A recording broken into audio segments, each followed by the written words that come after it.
आज मेरे साथ ओपीएस के प्रदेशाध्यक्ष विजेंद्र धारीवाल जी हैं, क्योंकि आप सभी को पता है कि हरियाणा में तीसरी बार बीजेपी की सरकार बन चुकी है और लगातार कर्मचारियों को मुख्यमंत्री जी के द्वारा या नेताओं के द्वारा अलग अलग बयान दिए जा रहे थे कर्मचारियों के बारे में। कभी चूड़ी टाइट करने का, तो कर्मचारियों से पूछते हैं क्योंकि उनके साथ भी भुंडी बनने वाली है। तो आज बातचीत कराएंगे विजेंद्र धारीवाल से। जी स्वागत है आपका। नमस्कार मनदीप जी, बहुत बहुत धन्यवाद आपके चैनल का, आपका जो हमेशा आप कर्मचारियों की उनकी सामाजिक सुरक्षा ओपीएस बहाली के लिए समय समय पर आवाज़ बनते रहे। जी, आप लोगों ने काफ़ी मेहनत की ओपीएस को लेकर, लेकिन नतीजे उस दिशा में नहीं आए। तो क्या कुछ अब जैसे बार बार सरकार के बयान आ रहे हैं, तो क्या लगता है जो सरकार कह रही है कि कर्मचारियों को अब देख लेंगे, बहुत सारे नेताओं के बयान आ रहे हैं, तो आप लोग क्या करने वाले हो? देखिए, लोकतंत्र में पक्ष और विपक्ष दो ही कड़ियाँ होती हैं मनदीप जी, और मैं तो आपके चैनल के माध्यम से आज जो प्रदेश के मुखिया हैं नायब सिंह सैनी जी, उनसे एक ही बात कहूँगा कि जिन लोगों ने आपको वोट दिया उनको आपसे कुछ अपेक्षाएं थी, वो कुछ उम्मीदें आपसे उनको थी, उनकी उम्मीदों पर खरा उतरने का काम करें। और लोकतंत्र में ही दूसरा पहलू जो विपक्ष है, जिन्होंने आपके खिलाफ वोटिंग की, उनके अपने कुछ मुद्दे होंगे, उनकी कुछ भावनाएं अलग होंगी, उनकी कुछ अपेक्षाएं अलग होंगी। तो उनकी भावनाओं को समझने का काम करें, उनके मुद्दों को समझने का काम करें और उस वर्ग के मुद्दों को बहाल कर उनको भी अपने पक्ष में करने का काम करें। यही राजनीति का भी उसूल है, यही लोकतांत्रिक प्रणाली है और यही संविधान भी कहता है। लेकिन अगर आप जिस तरह के बयान आ रहे हैं कि कर्मचारियों को देख लिया जाएगा, उनकी चूड़ियाँ टाइट कर दी जाएंगी, कर्मचारी हिस्सा किसका है? कर्मचारी सरकार का हिस्सा है। जो भी सरकार आती है, जो भी वो नीतियाँ बनाती है, उन नीतियों को हम जनता तक ले जाने का काम सरकारी कर्मचारी करता है। अगर कर्मचारियों के मुद्दे बहाल होंगे, कर्मचारियों के मुद्दों को समझा जाएगा और उनका समाधान किया जाएगा, वही कर्मचारी निश्चित तौर पर खुश होकर सरकार की नीतियों को जनता तक पहुंचाएंगे, जनता भी खुश होगी और निश्चित तौर पर ये जो आज सिलसिला है वो आगे भी चलता रहेगा। लेकिन जो अपन देख रहे थे, जिस समय नतीजे आए तो 10 बजे तक बेल्ट पेपर की तब गिनती चल रही थी, तो कांग्रेस 77 सीटों पे आगे चल रही थी, क्योंकि बेल्ट पेपर लगातार मतलब हमेशा कर्मचारियों ने वोटिंग की है। तो कर्मचारी तो सारे ही विपक्ष में खड़े थे। ये कर्मचारी विपक्ष में नहीं खड़ा था। मैंने तो पहले ही आपके चैनल के माध्यम से हमारे कई बार इंटरव्यू हुए हैं, आपने हमारी प्रोग्रामों को भी दिखाया है। कर्मचारी विपक्ष में नहीं, कर्मचारी अपने मुद्दे के साथ खड़ा था। आपने देखा होगा पिछली 5 साल कर्मचारियों ने पंचकुला में रैलियां की, वहां पर क्या हुआ? कर्मचारियों को सुनने की बजाय लाठी डंडे आंसू के गैस के गोले चले थे। उसके बाद जब कर्मचारी दिल्ली गया, रामलीला मैदान में, आप वहां भी आपकी टीम मौजूद थी, आपने देखा एयर न्यूज की टीम कि वहां पर 3 से 4 लाख कर्मचारी वहां पर जन सैलाब उमड़ा हुआ था। वो किसी की बुलाई हुई भीड़ नहीं थी, वो कोई लालच देकर बुलाई गई भीड़ नहीं थी, वो अपने मुद्दे के लिए आई भीड़ थी। पंचकुला में चाहे फिर जींद रैली की बात आप कर लीजिए, वो लोग अपने मुद्दे के लिए आए थे, लेकिन उनको अनसुना किया गया। लेकिन जब चुनाव आए तो कर्मचारियों को एक उम्मीद जगी, क्योंकि मुख्य विपक्षी दल ने अपने मुख्य एजेंडे में ओपीएस को रखा। पहली कैबिनेट में ओपीएस को बहाल करने का वादा किया, हर मंच से उन्होंने ओपीएस बहाली की बात करी। तो निश्चित तौर पर कर्मचारी अपने मुद्दे के साथ खड़ा था और आज भी मुद्दे के साथ खड़ा है, और जब तक ओपीएस बहाल नहीं हो जाती तब तक भी अपने मुद्दे के साथ खड़ा रहे। डर नहीं लगता ऐसे जो बयानबाजी आ रही है, कर्मचारियों की लिस्ट तैयार की जा रही है जिले वाइज? देखिए, हमने कोई असंवैधानिक काम तो कहीं नहीं किया। हम तो संविधान के दायरे में रह के अपनी मांग मान रहे हैं। संविधान ने हमें अधिकार दिया कि आप अपने मुद्दे को लेकर धरने प्रदर्शन कर सकते हैं, आप अपने मुद्दों को लेकर वोट का अधिकार हमें दिया, हमने वोट का ही तो प्रयोग किया है। हमने कोई गुनाह नहीं किया, हमने कोई ऐसा असंवैधानिक काम नहीं किया जिससे हमें डर लगे। और जब हम संविधान के दायरे में रहकर काम करते हैं, जब अपनी मांग के साथ हम बने रहते हैं, तो निश्चित तौर पर तब ना तो किसी डर की जरूरत होती और ना ही कोई ऐसी शक्ति जो आपके साथ कुछ गलत कर सके। जिस हिसाब से बयान आ रहे हैं, मुख्यमंत्री जी कह रहे हैं भाई चूड़ी टाइट करेंगे, तो बैग भी बिल्कुल तो पूरी तरह से तैयार कर लेना चाहिए आप लोगों को। देखिए, सामान पैक कर, आजकल सुनने में आ रहा है कि ट्रांसफर हो जाएंगी, ये हो जाएगा, वो हो जाएगा। ये रूटीन का काम है। अगर सरकार ना भी चाहे तब भी ट्रांसफर होना, हर कर्मचारी की ट्रांसफर जीवन में होती है। ऐसा नहीं है कि एक जगह उसको बैठा दिया जाता है। सरकार जहाँ चाहेगी वहाँ काम लेगी, हरियाणा में ही काम लेगी, ये तो हमारे सैनिक भाई हैं, बॉर्डर पे भी तो लड़ते हैं, सालों साल वहाँ बैठे रहते हैं, घर भी साल में क्या होता है हफ्ते 10 दिन के लिए घर देखते हैं। तो हम भी हरियाणा में किसी भी जगह काम करेंगे, लेकिन जो मुद्दा था वो मुद्दा आज भी है, और मुद्दा जब तक बहाल नहीं होगा तब तक वो मुद्दा भी रहेगा। यानी लड़ाई जारी रहेगी। बिल्कुल, लड़ाई, मांग, मुद्दा, संघर्ष। आज सरकार ने 25,000 युवाओं को नौकरी देने का काम किया। अब वो युवा आज उन्होंने ज्वाइन कर लिया, और जैसे ही युवा ज्वाइन करता है उस समय तो उसमें नई नौकरी मिलने का जोश होता है, लेकिन जैसे ही कुछ सालों के बाद उसको पता चलेगा कि आपको आज वर्तमान के लिए नौकरी तो मिल गई, आज आपका वर्तमान तो सुधर गया, लेकिन आपका भविष्य तो खराब है। लेकिन पहले लिखवा लिया गया है वो चीजें। देखिए, ये पहली बार मेरे को पता चला, न्यूज़पेपर के माध्यम से हमें पता चला, और साथियों ने भी फ़ोन करके बताया कि उनसे एफिडेविट लिया जा रहा है कि हम नई पेंशन योजना को अपनाएंगे। आज तो हर युवा दे देगा, अगर आपको भी आज नौकरी ऑफर मिल जाती है, आपको नहीं पता नियम क्या है, आपको नहीं पता कि सर्विस रूल क्या है, सर्विस रूल बाद में पता लगता है। आज तो आपसे जो भी एफिडेविट मांगा जाएगा आप दोगे, लेकिन ये गलत है और असंवैधानिक है। इसका हम पहले भी विरोध कर रहे थे कि इस तरह की गलत नीतियों को जबरदस्ती ना थोपा जाए। आप एफिडेविट तब ले सकते हो जब आपने दोनों नीतियां रखी हो, पुरानी पेंशन नीति और नई पेंशन नीति, दोनों कोई विकल्प चुनने का अगर अधिकार मेरे पास है तो मेरे से एफिडेविट लिया जा सकता है कि मैं नई पेंशन में जाना चाहूंगा या पुरानी पेंशन में। जब मेरे पास अधिकार ही नहीं है, जब मेरे पास विकल्प नहीं है, तो फिर जबरदस्ती एफिडेविट लेना ये तो असंवैधानिक है और ऐसा नहीं होना चाहिए। दूसरी बात, मैं जैसे बता रहा था कि 2, 4, 5 साल बाद जब उनको पता चलेगा कि आपके साथ ये अन्याय हुआ कि आज आपका पैसा काटा जा रहा है, आम जनता के टैक्स का पैसा आपकी पेंशन के नाम पर शेयर बाजार में इन्वेस्ट किया जा रहा है, लेकिन उसका ना तो लाभ आपको है ना लाभ उसका सरकार को है, तो निश्चित तौर पर उसका विरोध भी दर्ज करवाएगा। और इस तरह के एफिडेविट लेने से क्या मांगे रुका करती हैं, क्या मुद्दे रुका करते हैं। मैं तो आपके चैनल के माध्यम से नायब सिंह सैनी जी को एक ही बात कहूँगा, आपको मौका मिला है, जनता ने चुन के भेजा है, जनता की उम्मीदों पर खरा उतरिए। जैसे ओपीएस का मुद्दा है, उस मुद्दे के ऊपर कमेटी बनी थी, उस कमेटी की एक बार मीटिंग होने के बाद दोबारा मीटिंग नहीं हुई, उस वार्ता के दौर को आगे बढ़ाने का काम करे, और जब वार्ता होगी और समाधान तो बातचीत से निकलेगा। बिल्कुल है। चाहे हम धरने करें, प्रदर्शन करें, लाठियां खाने के बावजूद भी तो हमने बातचीत का रास्ता अपनाया था।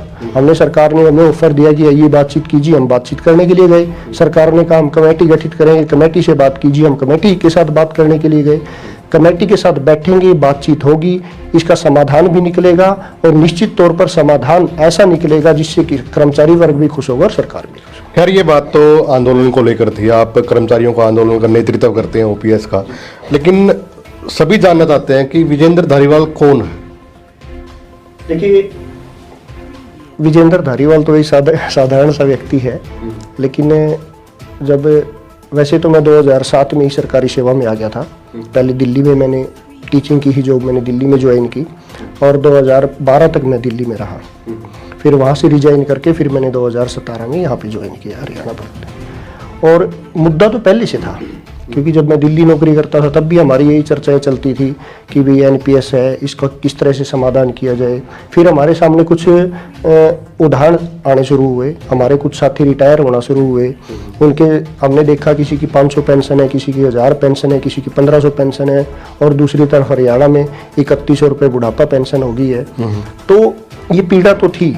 फिर हमने अपने साथियों से बात की, तमाम कर्मचारियों से बात की, तो इस तरह हमने 2018 में ओपीएस आंदोलन की शुरुआत की। और ओपीएस आंदोलन को हम कैथल से ही हमने इसकी शुरुआत की थी। कैथल पॉइंट था, कैथल से ही हमने पेंशन बहाली संघर्ष समिति का गठन हुआ था, यहीं पर इसका रजिस्ट्रेशन हुआ।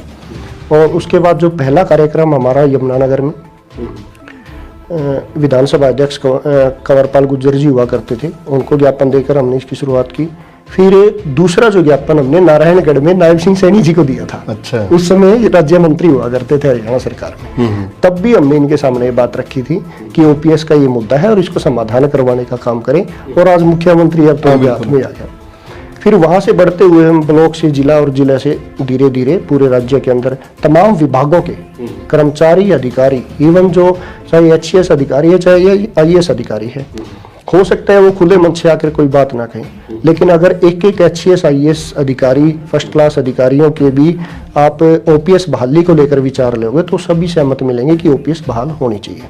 तो वहाँ से हमारी शुरुआत हुई। मेरे को साथियों ने प्रदेश अध्यक्ष की जिम्मेवारी दी।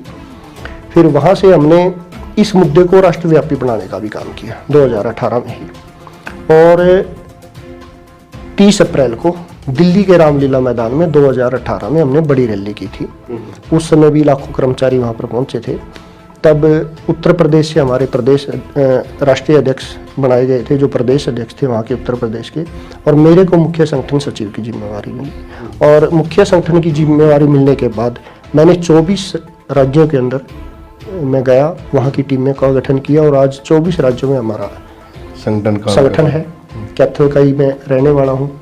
गांव मेरा छोट है, छोट गांव की मेरी पैदाइश है और फिर आजकल मैं कैथल में निवास स्थान है। तो गांव में कितना रहे आप? पूरा बचपन ही मेरा गांव में रहा है। पूरा बचपन गांव में बीता है। गांव के स्कूल में हम पढ़े हैं, सरकारी स्कूल में। उसके बाद फिर 1 साल में नवोदय विद्यालय तित्रम में भी, 6ठी क्लास मैंने नवोदय विद्यालय तित्रम से की। फिर 7वीं क्लास में फिर मैं वापस कैथल आ गया। फिर कैथल से मेरी स्कूली शिक्षा थी। फिर स्कूली शिक्षा के बाद मैंने 2004 और 6 में JBT की और 7 में मैं दिल्ली में ज्वाइन कर लिया। दिल्ली में ज्वाइन कर लिया। तो फिर दिल्ली की बजाय हरियाणा क्यों चुना? देखिए, हर कोई चाहता है कि अपने घर में आके नौकरी करें, हर कोई चाहता है कि अपने परिवार के बीच में हम रहें। तो दिल्ली की बजाय फिर हमने हरियाणा में, जब हमें मिला मौका कि यहाँ पे नौकरी मिली, तो हमने यहाँ पे चुना। तो यहाँ पे आप कंटिन्यू? हाँ, उसके बाद से फिर यहीं कंटिन्यू। और साथियों ने जो जिम्मेवारी दे रखी है, कोशिश थी हमारी खरा उतरे, उम्मीद थी कि जल्द से जल्द OPS बहाल हो। और आज भी यही उम्मीद, हर कर्मचारी की ये उम्मीद है पेंशन बहाली संघर्ष समिति से, कि निश्चित तौर पर हमारी ये एकता, हमारा ये संघर्ष हरियाणा में OPS बहाल करवाएगी और एक नया उदय हरियाणा में। तो OPS बहाली के लिए 2018 में आप कह रहे हो कि हमने गठन किया इसका, इससे पहले जरूरत नहीं पड़ी या फिर कैसे? नहीं, वैसे तो 2004 में केंद्र सरकार ने इसको बंद कर दिया था, OPS को। लेकिन नई नीति जब आती है तो हर कोई उम्मीद करता है, और ये हमारा इतिहास भी रहा है, आपने देखा होगा कि जब पहली नीति को बदलकर नई नीति लाई जाती है तो ये उम्मीद होती है कि पहली से बेहतर होगी, और ये उम्मीद सभी को थी। लेकिन एक सरकार ने इसके अंदर जो सबसे बड़ी चालाकी की, वो ये कर दी उस समय लागू करते हुए कि 2004 से पहले जितने सरकारी सेवा में साथी आए थे उनके ऊपर पुरानी पेंशन लागू रहेगी, और जो 4 के बाद नियुक्त होंगे उनके ऊपर नई पेंशन योजना लागू होगी। फिर हरियाणा में 2006 में इसको अडॉप्ट कर लिया। अलग अलग प्रदेशों ने अलग अलग समय में इसको अडॉप्ट किया। केवल पश्चिमी बंगाल एक ऐसा प्रदेश था जिसमें आज तक भी OPS लागू है, उन्होंने कभी NPS को चुना ही नहीं। अच्छा। तो अब वही बात जो मैंने बताई, भी नई नई जिनको नौकरी मिलती है, 2006 के बाद भर्तियां होनी शुरू हुई, 2006, 7, 8, 9 में। उस समय तो कांग्रेस सरकार थी। उस समय कांग्रेस सरकार थी। जब वो भर्तियां होनी शुरू हुई तो हर किसी को भर्ती का चाव था, हर किसी को नई नौकरी मिलने का चाव था। ऐसा कोई हमारे सामने उदाहरण नहीं था कि हम ये कह सकें कि NPS में कुछ बुराई है, कुछ कमियां हैं। लेकिन जब इसकी कमियां कुछ सालों के बाद, 12-14 साल की सेवा के बाद, जिन साथियों की लेट नौकरी लगी थी, जैसे कि हरियाणा में ये 42 साल तक तो हम फार्म ही भर सकते हैं, 2 साल की प्रक्रिया लगाएं तो 44 साल में अगर नौकरी मिलती है, 58 साल में रिटायर कर दो, 14 साल का रिटायर हो जाएगा। ये जनरल कैटेगरी के लिए है। अगर OBC के भाइयों की बात करें तो उनको 45 साल तक वो फार्म अप्लाई कर सकते हैं, और जो SC के हमारे भाई हैं वो 48 साल तक। तो उनकी तो और भी सेवा कम हो जाती है। जब वो साथी रिटायर होना शुरू हुए या कुछ एक्स सर्विसमैन थे, दोबारा नौकरी मिली, उनकी सर्विस लेंथ कम होती है, तो तब हमने देखा कि ये तो पेंशन ही नामात्र बन रही है। 500, 700, 1000, 1200, 1500, ये बुढ़ापा पेंशन से कम है। और कई साथी तो ऐसे थे, एक फतेहाबाद के हमारे साथी थे, क्लर्क लगे, उनकी 1650 रुपये पेंशन लगी। उन्होंने सोचा कि क्यों ना बुढ़ापा पेंशन ही ले लूँ, ज़्यादा इससे, तो उन्होंने बुढ़ापा पेंशन का विकल्प ले लिया। 3 महीने की उनको बुढ़ापा पेंशन मिली। फिर किसी ने उनकी शिकायत कर दी कि ये तो पहले सरकारी नौकरी में था, उससे वो सारा पैसा रिम्बर्स करवा लिया गया, सारा वापस ले लिया। और यही नियम है कि जो एक बार आ गया उसको एक ही पेंशन मिलेगी और वो NPS वाली ही मिलेगी। फिर दूसरा ना उसको मेडिकल की सुविधा मिलेगी। आज सरकार कहती है कि हम 5 लाख तक का आयुष्मान में इलाज फ्री देंगे, लेकिन वो इलाज सरकारी सेवा में NPS में जो रिटायर्ड कर्मचारी होगा उसको उसका बेनिफिट नहीं मिलेगा, ना DA का लाभ मिलेगा, तो वो जाएगा कहाँ? इन कमियों को कौन सी सरकार में पेंशन बंद हुई थी, ये एक बड़ा सवाल रहता है। कहते हैं बीजेपी वाले कहते हैं कि कांग्रेस ने ही बंद की थी ये ओपीएस। देखिए ये एक ना दोनों जो भी राजनीतिक दल है वो किसी भी नीति का ठीकरा, गलत नीति का ठीकरा दूसरे पे फोड़ने का काम करता है। ये कभी नहीं चाहता कि उसका समाधान हम कर दें। 2004 में अटल बिहारी वाजपेयी जी की सरकार थी, उस समय केंद्र सरकार में एनपीएस को अडॉप्ट किया था, वो नीति लेकर आई थी। उसके बाद जैसे ही हरियाणा में 2005 में कांग्रेस की सरकार बनती है तो 2006 में हरियाणा ने अडॉप्ट कर लिया। जैसे मैंने बताया अलग अलग टाइम में 2005 में उत्तर प्रदेश ने अडॉप्ट किया था, 2006 में हरियाणा ने अडॉप्ट किया था, 2004 में ही राजस्थान ने अडॉप्ट कर लिया था, वसुंधरा राजे की सरकार हुआ करती थी। इस समय अलग अलग स्टेटों ने इसको, सभी ने अलग अलग स्टेटों में अलग अलग टाइम पर इसको अडॉप्ट किया है, लेकिन नीति केंद्र सरकार द्वारा लाई गई थी।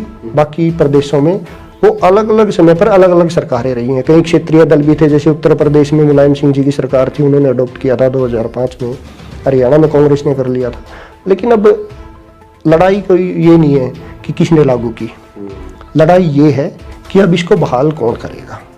ओपीएस बहाल करके कर्मचारियों के भविष्य को सुरक्षित कौन करेगा, ओपीएस बहाल करके कर्मचारियों की सेवा का सम्मान कौन करेगा, तो उसकी तरफ जाना है।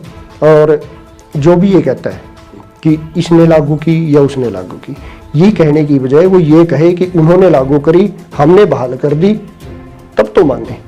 अगर आप उसको सिर्फ दोष दोगे और इसका समाधान नहीं करोगे तो उस दोष का भी कोई फायदा नहीं होता। आप लोगों ने लगभग 77 सीटों पे बढ़त बनाई है विपक्ष की पार्टी की, तो आप सोचेंगे कुछ, मतलब सत्ता पक्ष के दिमाग में तो गई होगी भाई कर्मचारियों का दबदबा तो है। देखो किसी भी सरकार के पक्ष और विपक्ष में माहौल बनाने का काम सरकारी कर्मचारी करता है, ये मैं नहीं कहता, ये तो इतिहास कहता है। सरकार की नीति को अगर कर्मचारी खुश होगा और उस नीति को जनता तक खुश होकर पहुंचाएगा तो सरकार के पक्ष में माहौल बनेगा। सरकारी खुद नाराज होगा कर्मचारी और उस नीति को ठीक से इम्प्लीमेंट नहीं हो पाएगी उसकी नाराजगी का, तो उसके खिलाफ माहौल बनेगा। तो मैं नायब सिंह सैनी जी को यही कहूँगा, अपने पक्ष में हमेशा माहौल देखना चाहते हो तो ओपीएस का ये समाधान आपको ही करना पड़ेगा। ऐसा नहीं है, अगर कई बार क्या हो जाता है, कई बार सरकारों के मुख्यमंत्रियों के सलाहकार ऐसे बैठ जाते हैं कि मुख्यमंत्री जी फलाने कर्मचारी पे कार्रवाई कर दो, उसको सस्पेंड कर दो, उसको की बदली कर दो, इससे डर जाएगा। मुद्दे डराने से हल नहीं हुआ करते, मुद्दे कार्रवाई करने से हल नहीं हुआ करते, मुद्दे हल होते हैं उस मुद्दे के ऊपर बातचीत करके समाधान निकालने से। आप कार्रवाई कर लो, क्या होगा। हरियाणा के पूर्व मुख्यमंत्री थे चौधरी बंसीलाल जी, वो कहते थे कि मास्टरा की मरोड़ और सड़का के मोड़ वो निकाल देते हैं। देखिए ये दोनों ही चीज़ संभव नहीं हो सकती। सड़कों के मोड़ के बिना सड़क नहीं हो सकती। और भाई मास्टरों की तो मरोड़ ही क्या होगी बेचारों की, मास्टरों को तो बच्चों को पढ़ाना है और घर आ जाना है, तो ये तो उनकी एक गलत। उन्होंने फिर ट्रांसफर की थी काफी दूर दूर। मैंने वही कहा था कि एक कोई ना कोई सलाहकार ऐसा बैठ जाता है जो गलत सलाह दिमाग में डाल देता है। आखिर में बाद में आपने देखा हो उस दौर के बाद मुख्यमंत्री उनकी सरकार गई, शिक्षक आंदोलन बहुत बड़ा आंदोलन हुआ था, वो इतिहास का बड़ा आंदोलन है। मास्टर हुकम सिंह जी थे और कई जो नाम थे जो उस दौरान के आंदोलन के थे, उनकी सरकार गई। उससे अगली बार फिर वही कहते हुए कि हम कर्मचारियों के मुद्दों का मैं समाधान करूंगा, वही बंसीलाल थे। तो इसीलिए कार्रवाई करने से आज हमारे पास ऐसा नहीं है कि भाई कार्रवाई कर देंगे और उसके बाद कुछ समाधान नहीं होगा। हमारे पास न्यायालय है, हमारे पास जो नियम के तहत ही कार्रवाई हो सकती है। ये तो है नहीं कि एक आज सुबह सुबह उठे, नेताजी का मन किया, जाओ भाई आज मनदीप को सस्पेंड कर देते हैं, ऐसे तो कोई सस्पेंड नहीं होगा। नियम के तहत हम काम करते हैं, सरकार जो नियम बनाती है उस नियम के तहत ही हम काम करते हैं। हाँ, उन नियमों से कई बार जनता परेशान हो जाती है और जनता परेशान होकर जाती है फिर नेता के पास, और नेता फिर फोन करता है कर्मचारी के पास और फिर कहता है कि आप ये नियम छोड़ दो और इसका काम कर दो।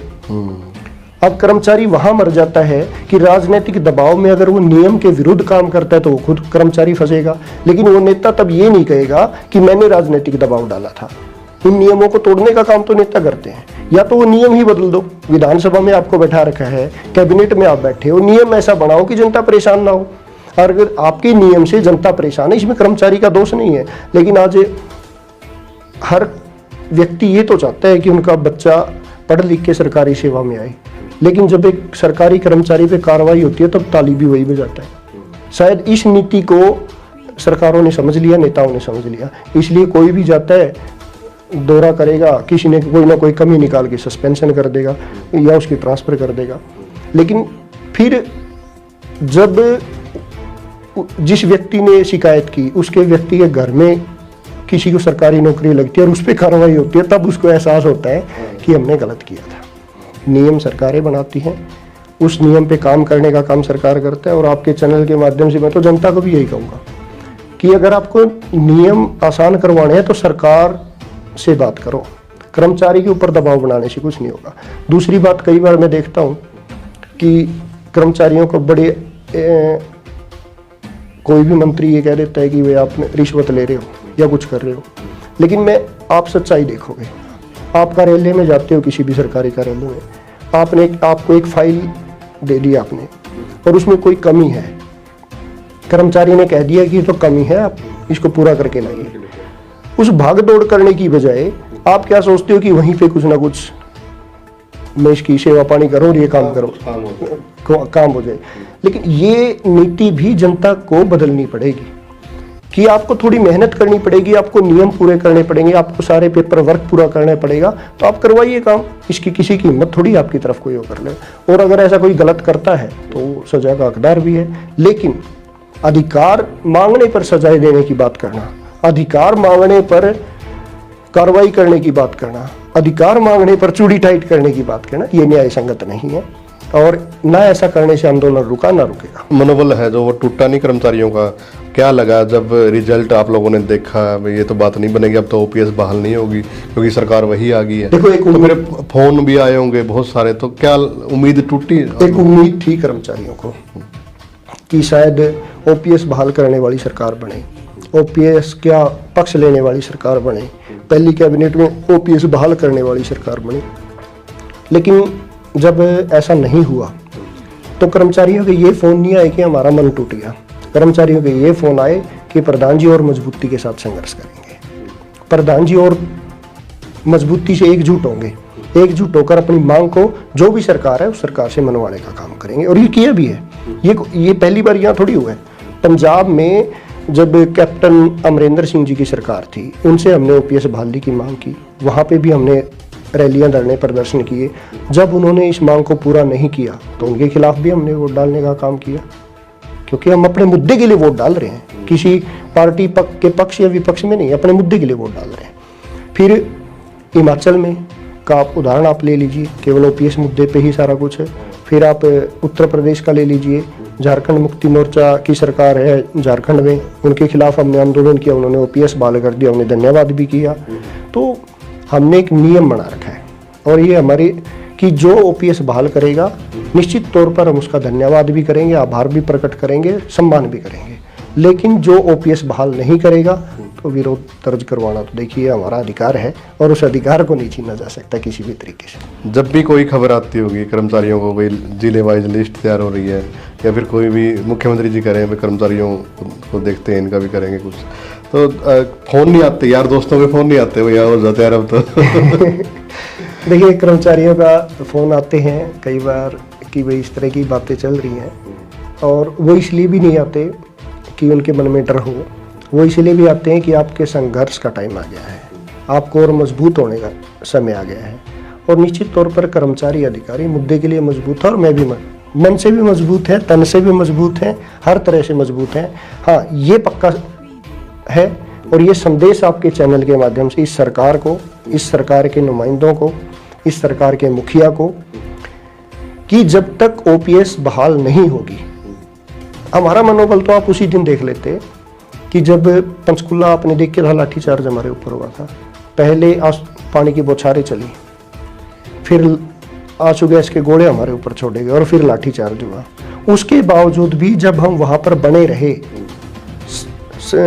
माथे पर लाठी लगी हुई थी, खून बह रहा था, पीठ पे लाठियां लगी हुई थी, शरीर पे लाठियां लगी थी, किसी के बाजू में फ्रैक्चर था, उसके बावजूद जब कर्मचारी वहां डटा था, तो मनोबल तो आप अंदाजा लगा सकते हो क्योंकि ये भविष्य की लड़ाई है, सुरक्षित भविष्य की लड़ाई। फिर दूसरा एक बात और मैं आपके चैनल के माध्यम से क्लियर कर दूं कि ना तो मनोबल टूटा है और ना टूटेगा।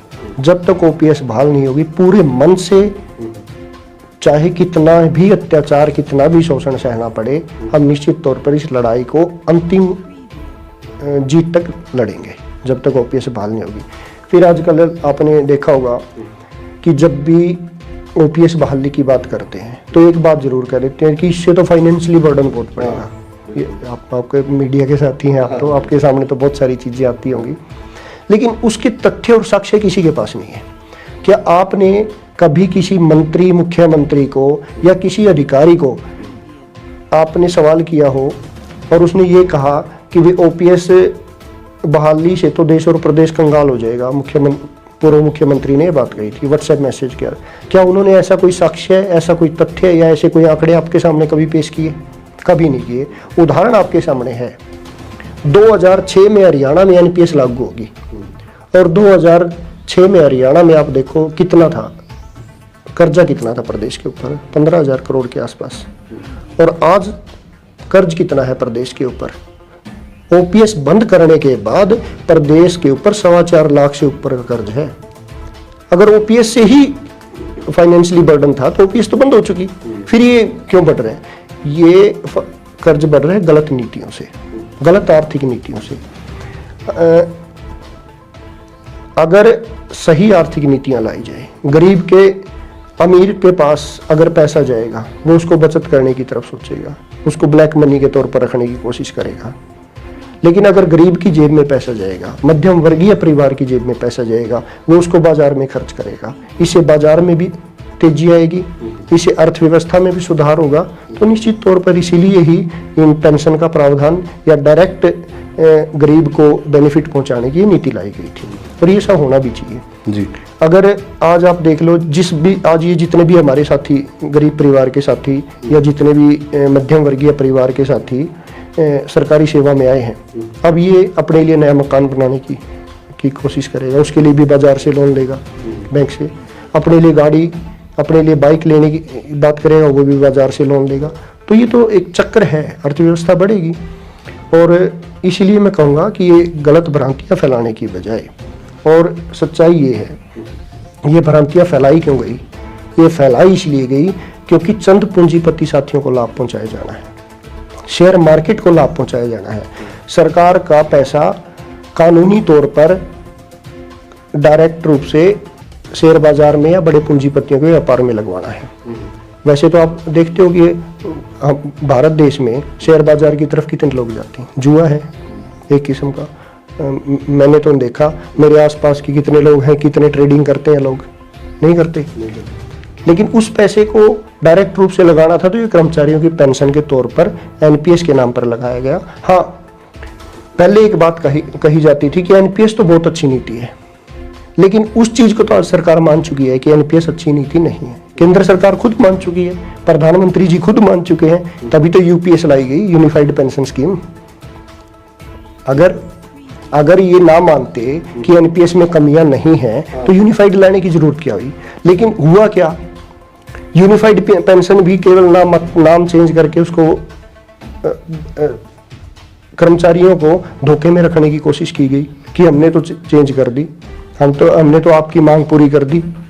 लेकिन उसमें कमियां कितनी हैं, उन कमियों को आज भी नहीं सुना जा रहा।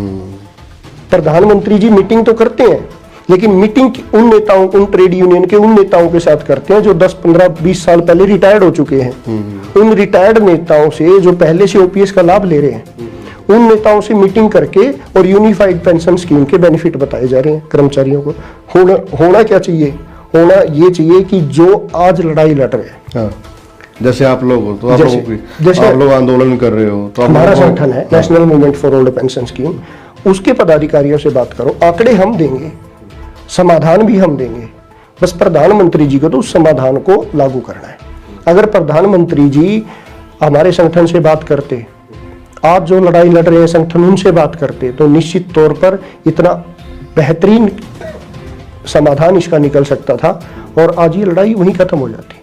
आज सरकार कर्मचारियों का विरोध की बजाय कर्मचारी सारे पक्ष में खड़े होते, लेकिन किया क्या जा रहा है कि जो पहले से रिटायर्ड है, जो कमेटी बनाई गई, उसके जो कमेटी में जो अधिकारी थे, सोमनाथ जी आज कैबिनेट सेक्रेटरी हैं, वो खुद ओपीएस का लाभ लेंगे, प्रधानमंत्री जी खुद ओपीएस का लाभ लेंगे, मुख्यमंत्री जी खुद ओपीएस का लाभ लेंगे, मंत्री जी वो ओपीएस का लाभ लेंगे, और जिन नेताओं से वार्ता की वो ओपीएस का लाभ लेंगे।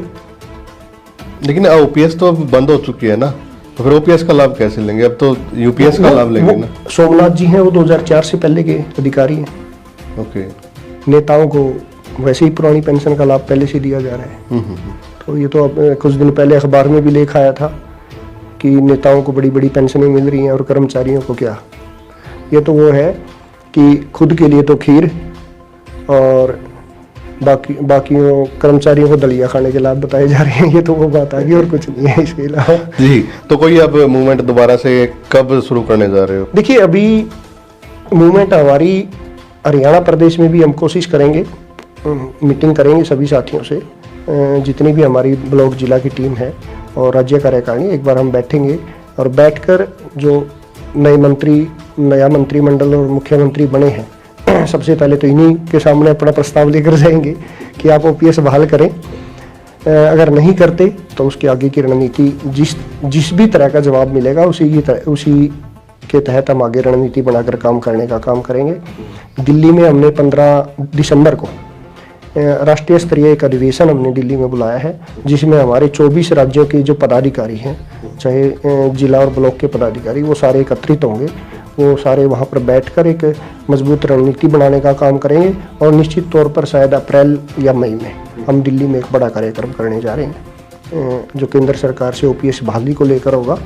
और हम चाहते हैं प्रधानमंत्री जी से भी और मुख्यमंत्री जी को भी आपके चैनल के माध्यम से कि अगर आप समाधान चाहते हो, आप कर्मचारियों का वास्तव में भला चाहते हो, आप कर्मचारियों के वास्तव में भविष्य की चिंता करते हो और उनकी सामाजिक सुरक्षा उनको देना चाहते हो, तो जो कमेटियां बनाई गई हैं उस कमेटी के अंदर जो आज लड़ाई लड़ रहे हैं संगठन, उनको शामिल किया जाए। जो एनपीएस का कर्मचारी है उसको शामिल करें और एक बेहतर समाधान निकालें, ताकि जो ये कर्मचारियों का संघर्ष है इसको विराम लगे। बातचीत